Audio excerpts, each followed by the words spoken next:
Ja.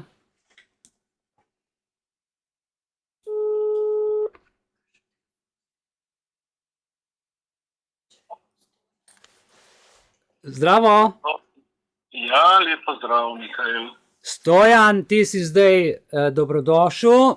Jaz sem te napovedal. Iviljana mi je posodila telefon, ker imam jaz mojega okupiranega in vsi te poslušamo tukaj v pisarni, smo vsi s teboj, na Zoomu smo vsi s teboj in evo, bi te lepo prosil, da kot naš drugi kandidat, zdaj smo gospoda X predstavili, zdaj pa evo ti kot naš član, če zberemo seveda 5000 podpor, evo, potem greš s podporami v nebo za predsedniško kandidaturo, če pa ne, bo pač malo drugače. Ampak, če se to zgodi, kaj bi ti kot predsednik, kako bi se predstavil in kaj bi v bistvu naredil? Imaš besedo. Ja, jaz sem nekaj že pripravil, nekaj sem si zapisal in bi kar mogoče to prebral. Izvoli, ja, daj. Ja, Društvo za srečno življenje Belis me je nagovorilo, naj tudi jaz kandidiram za predsednika države. Po premisleku sem se odločil, da sprejmem kandidaturo. Zavedam se, da obstaja zelo majhna možnost, da bi s kandidaturo uspel, in če ne bodo naši glasovi šli naprej, tistemu našemu članu, ki bo zbral največ glasov, glasove podpore pa bomo dali tudi tistemu predsedniškemu kandidatu civilne družbe, ki bo najbližje 3000 ali 5000 podpisom uverjenih na upravnih enotah. Ob tej priliki prosim vse, da na upravnih enotah vzamete tudi formularja predloga za referendum o spremembi ustave 3.a člena in 90. člena ustave. 3.a člen prenaša oblast na mednarodne institucije in je kontradiktoren 3. členu, kjer piše, da ima v Sloveniji oblast ljudstvo. V 90. členu pa v ustavi je ukinja referendum o pomembnih zadevah, kot so finančne in vojaške zadeve. Seveda, ker imamo korporacija, Republika Slovenija, d.o.o. Torej, potrjene formularje bomo poslali pobudnici sprememb ustave Nini Zajc. Pred nastopom funkcije izreče predsednik Republike pred Državnim zborom naslednjo prisego. Prisegam, da bom spoštoval ustavni red, da bom ravnal po svoji vesti in z vsemi svojimi močmi deloval za blaginjo Slovenije. Bodimo pozorni, za blaginjo Slovenije, ne za blaginjo slovenskega naroda, ampak za blaginjo Slovenije, za blaginjo podjetja, za blaginjo korporacije Republika Slovenija d.o.o. Vidite, v tej prisegi ni nikjer slovenskega naroda. Blaginja Slovenije pa je blaginja nezakonite korporacije Republika Slovenija, ki ima račun na otoku Sao Tome v Gvinejskem zalivu. Ta nezakonita korporacija pa je podrejena ameriški mednarodni korporaciji, katere člani imajo pri nas vso imuniteto. Pred zakonom ne odgovarjajo niti za najhujša kriminalna dejanja in v naši državi tudi ne plačujejo nobenih davkov. Vse državne himne pojejo slavo njihovemu lastnemu narodu. Medtem ko naša slovenska himna omenja vse narode, rojake in sosede slovenskega naroda, pa v njej ni nikjer. To ni slučajno. Vse naše dosedanje oblasti so se močno trudile zatirati slovensko narodno zavest. Narodna zavest pa je najpomembnejša za vsako narodno državo, kajti brez narodne zavesti ni države. V Angliji je pred kratkim po smrti kraljice postal novi kralj Karel III., ki je napovedal služenje narodu z zvestobo, ljubeznijo in spoštovanjem. Dejal je, sedaj tudi jaz slovesno obljubljam, da bom v času, ki mi ga bo Bog še namenil, spoštoval ustavna načela našega naroda.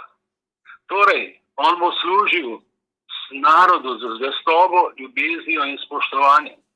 O našem predsedniku države ne bi izgubljal besed. Njegova dejanja v času njegovega predsedovanja govorijo samo zase.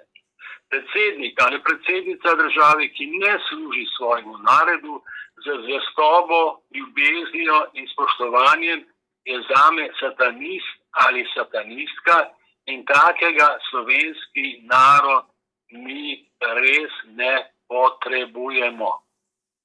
Vsi naši predsedniki vlade ali države, brž ko so izvoljeni, letijo v Vatikan k papežu na avdienco. Ampak nihče nikoli v njihovih govorih ne omenja Boga, ker za njih Bog enostavno ne obstaja. Oni mislijo, da so oni sami mali bogovi, katerim se mora narod pokoriti. Sokrat je pred davnim časi omenil, da je najnižja oblika vladavine demokracije, ki je dejansko kleptokracija malih kleptokratov, katerih edini cilj je nad vladanjem čim bolj obogatiti in si napolniti žepe z denarjem. Ti ljudje so po njegovem mnenju žal na najnižji stopnji zavesti. Najvišja oblika vladavine je za Sokrata teokracija. Teo v krščini pomeni Bog, v kateri vlada resnica, pravičnost, hvaležnost, sočutje in dobrota. Ta pa ni nikjer drugje kot v naših srcih, vsakega od nas. Predsednik države ne sme biti lutka pedofilne kabala mafije, ampak mora biti človek, kateremu so z Božjo pomočjo na prvem mestu resnica, pravičnost, sočutje in dobrota. Predsednik ali predsednica države mora biti oče oziroma mati slovenskega naroda. Mora se boriti za narodovo zdravje in za narodovo blagostanje. Dosedanji predsedniki države in vlade so se borili za interese korporacije Republika Slovenija in drugih medameriških korporacij in drugih korporacij. Do slovenskega naroda pa jim je bilo in jim žal še vedno je toliko, kot jim je do lanskega snega. Dokazi za to so siljene naroda, naj si dajo vbrizgati v telo eksperimentalne strupene COVID zvarke, ki imajo samo začasno dovoljenje in za delovanje, za katerega posledice odgovarjajo kar vsi cepljeni sami. Posledice tega vbrizgavanja strupov pa so katastrofalne. Desetine tisoče ljudi pri nas so po vbrizgavanju strupenih zvarkov umrli, še več kot 100.000 jih imajo hude zdravstvene težave kot posledica teh stranskih učinkov cepljenja. Na COVID pandemiji se je pokazalo, kdo je kdo in komu je za zdravje in blagostanje slovenskega naroda. Mi v društvu Belis za srečno življenje smo vseh teh 2 letih opozarjali ljudi in tudi jih hrabrili in Mihaj, pa še posebej ti, si jih opozarjal, da dejansko kršijo ustavo, da kršijo zakone, da ti podzakonski akti enostavno ne smejo prevladovati, da ustavno sodišče bi moralo ukrepati, pa žal ukrepalo ni. Zgodil se je ogromni kriminal, država kot taka je izgubila milijarde evrov. Zdaj, kar se mene tiče, bi jaz rekel to, če mi bo dano, da po božji milosti, da bi jaz bil predsednik, jaz bi se res trudil za to, da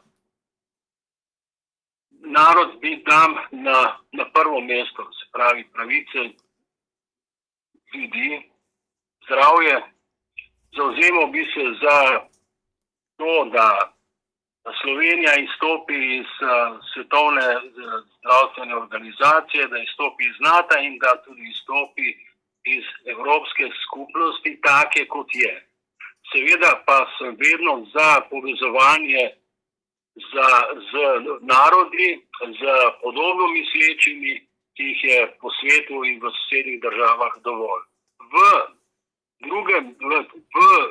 kontaktih z drugimi predsedniki ali ljudmi na visokih položajih ne bi gledal na to, kaj so oni naredili slabega, ampak bi poskušal videti v njih človeka, poskušal bi videti v njih božansko bitje, ker dejansko tale human, ne, po angleščini, to je sestavljanka iz dveh besed, hum in man, kar pomeni božansko bitje. Torej, mi vsi smo božanska bitja in dejansko, če mi gledamo na človeka kot božansko bitje, a ne, potem imamo lahko drugačen odnos, kot če gledamo na to, kaj slabega je ta človek že do zdaj storil. Torej, jaz vedno tudi opozarjam, pa tudi svetujem, dajmo videti drug od drugih tisto, kar je dobrega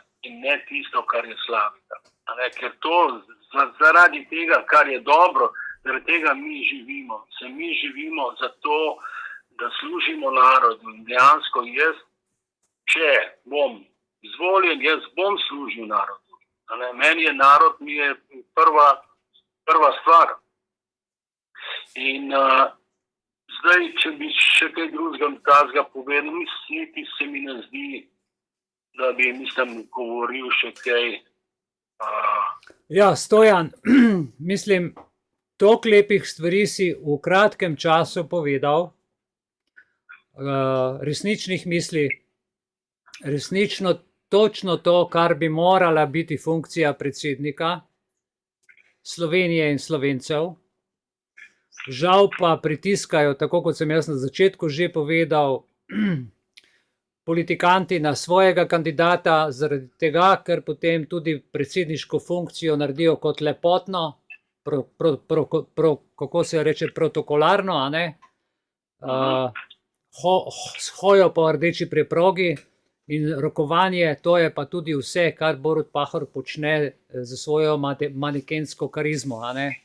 Mal posurfa, pa mal po rdeči preprogi hodi, pa mal se nasmeje, ostalo pa podpiše in vse, kar mu naročijo, tako da on ne predstavlja problem za izvajanje tega, kar si ti napisal proti narodu. Pravi predsednik take igre ne more igrati in je tudi ne sme, pred državljani pa sploh ne, če se gremo državo. Absolutno se strinjam.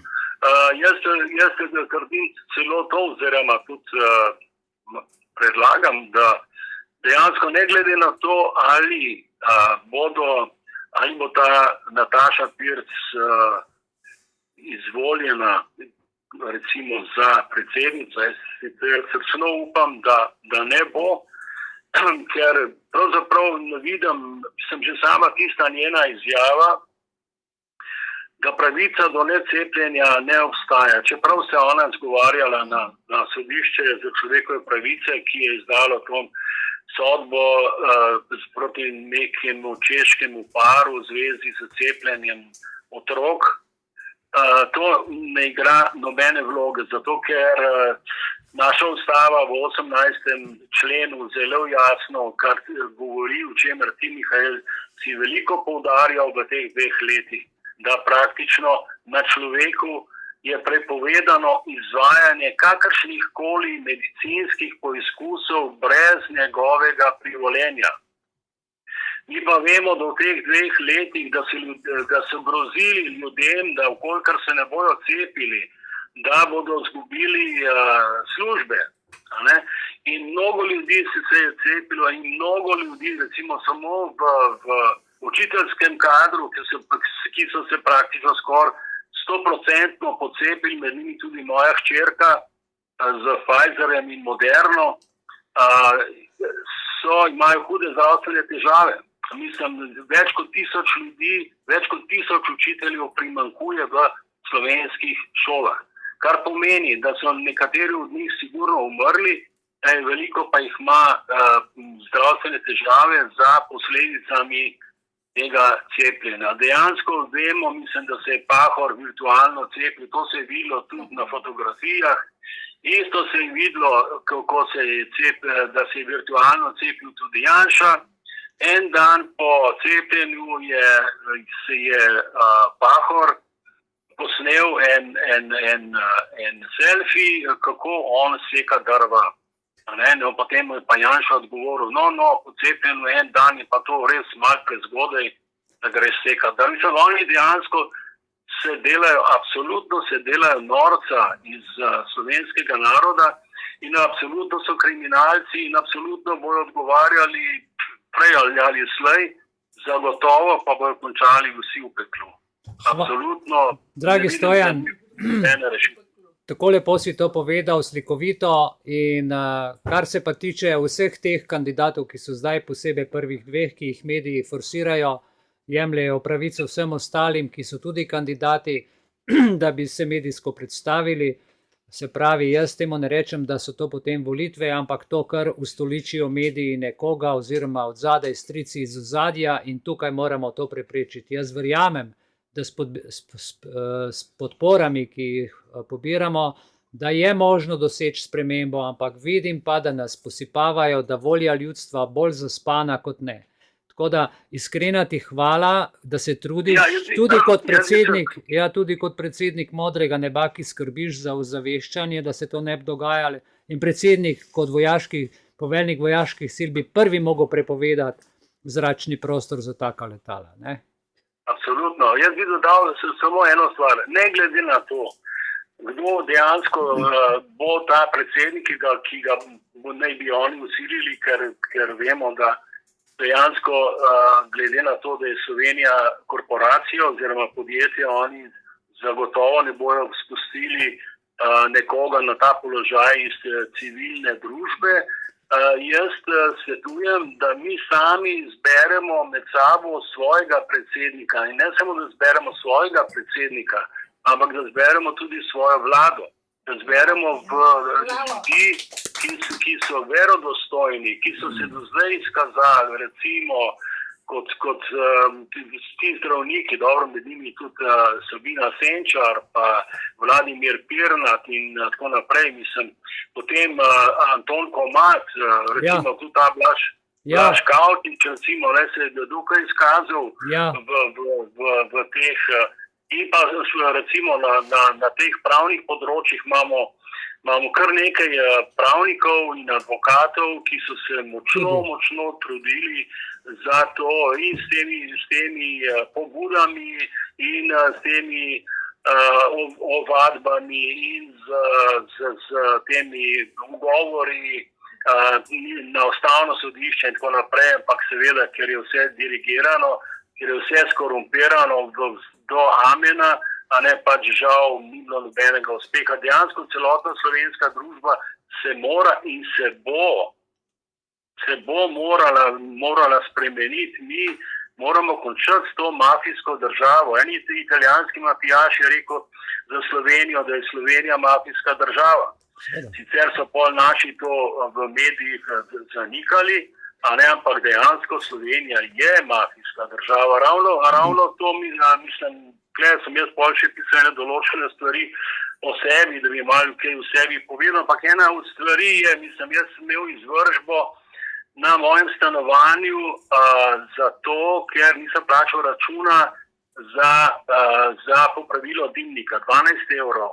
Ampak ti, ki so popravljali dimnik, so mi namenoma zamašili dimnik, da nisem mogel kuriti. In jaz sem rekel, da pač ta račun ne bom plačal, dokler oni tega ne bojo odmašili tega dimnika. In seveda oni tega niso naredili, so sprožili kar izvršbo in dejansko, če ne bi bil prijatelj, ta izvršba mene stala več kot 1000 evrov in če mi ne bi pomagali prijatelji, bi jaz bil brezdomec. Mi smo dali tudi pobudo, da se te izvršbe za majhne zneske ne izvajajo, da se spremeni ta zakon. Mislim, da ker kaj takega dejansko nima nikjer drugje, ampak tukaj je ta mafija in dejansko oni tega niso naredili. Mi smo predlagali, da za zneske, ki so manjši od 1000 evrov, absolutno naj ne bi bilo izvrh na nepremičninah. Potem se je zgodil ta Vaskrsič, kolikor veste, a ne? In smo davkoplačevalci morali plačati pravzaprav Vaskrsiču to, da je potem se on lahko kupil drugo stanovanje. Mislim, da je bila kazen za Slovenijo 70 ali 80 tisoč evrov, nekje v tej višini. Tako, točno Ja, to. se spomnim. Dejansko nihče pa ni odgovarjal, mislim, Ja, kar je super, a ne pri nas, da medtem ko Jankovića so podpisali 29 milijonov, a ne, se pravi, meni bi vzeli dom zaradi 12 evrov, Jankovića so podpisali, mislim, kje je tukaj ta enakost pred zakonom? je, Stojan, eni so bolj enaki kot drugi. No. A veš, kaj sem prišel na idejo, glede naše vlade in vsega tega, kar si zdaj govoril, ker pri nas, če napišeš kazensko ovadbo za katerega izmed politikantov, ali pa recimo, da tudi interpelacijo dajo v državnem zboru, to je samo teater, ne? V bistvu gre samo za lažne novice, za lažno predstavo, itak seveda se ne bo nič zgodilo, ampak kaj pa je? Dejansko se pa bojijo, tukaj smo se prej pogovarjali, državnih tožilcev iz Evropske unije. Zakaj ne bi Slovenci se zbrali skupaj, nekdo, ki naredi eno podpisno listo in damo, da kršijo evropske uredbe, evropske zakone, dogovore in jih damo pred Evropskega državnega tožilca. To je edina pot trenutno, razen če tile tudi skrb držijo, ampak tle po moje bi se vsaj dal kaj razmigati, no. Odlična ideja. Ja, jaz predlagam, a ne vsi, ki nas gledate, če je kdo tok, da bi to pripravil, to bi bilo super, mi smo vsi za to, da to podpremo, podpišemo in če se toliko ljudi podpiše, pomeni, da je res zelo, zelo narobe nekaj. Ok, Stojan, moram zaključiti, ker imamo še kandidatov. Tako da iskrena hvala, ker si bil ta hip, da si vzel čas na voljo. Za vse naše člane v imenu vseh se ti iskreno zahvaljujem tukaj in zelo lepo. Zdaj pa pol se kaj vidimo, pa upam, da se ti uredijo stvari, da se čim prej spet objavimo, ne? Ja, najlepša hvala tudi tebi in pozdrav vsem vam, dragi prijatelji, in se vidimo čim prej. Hvala. Hvala, srečno.